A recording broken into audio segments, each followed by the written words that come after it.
Oh, ito po yung aking tanim na mansanas. So, ang daming bunga sana problema, mayroong ano, insekto na nanunurok sa bunga. Kaya ayaw siyang tumuloy. Yan. Ang daming bunga sana nito. Ang iba nanlaglag na eh. Hindi ko na bobomba, hindi ko na i-spray. Ay ito, napakalaki na itong punong ito. Oh. Ginagawa ko, meron akong minamarkot ko rin.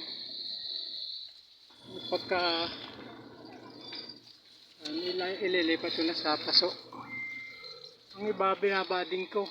Yung mga punla ko binabading ko.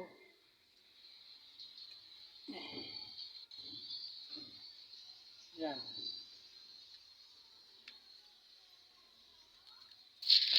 Yan, marami ng ugat itong isang minarkot ko. Oh, kita-kita na yung mga ugat oh. Saka ko na ililipat. Yan oh, ang haba niyan. Pagka yan eh, ano, ang problema. Wala lang mapagtaniman na lupa. Pinamimigay ko na lang. Yan. Napakalaking puno na ito oh. Yan ay nandoon sa ilalim ang puno. Nasa ilalim. Rin nasa itaas na eh.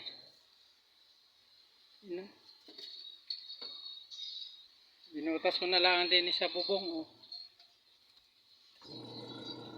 Yan. Napakalaki. Ang daming bunga na. Ang dami na ibubunga niyan. Namumulaklak na ulit. Papakita ko sa inyo yung aking binading doon sa baba.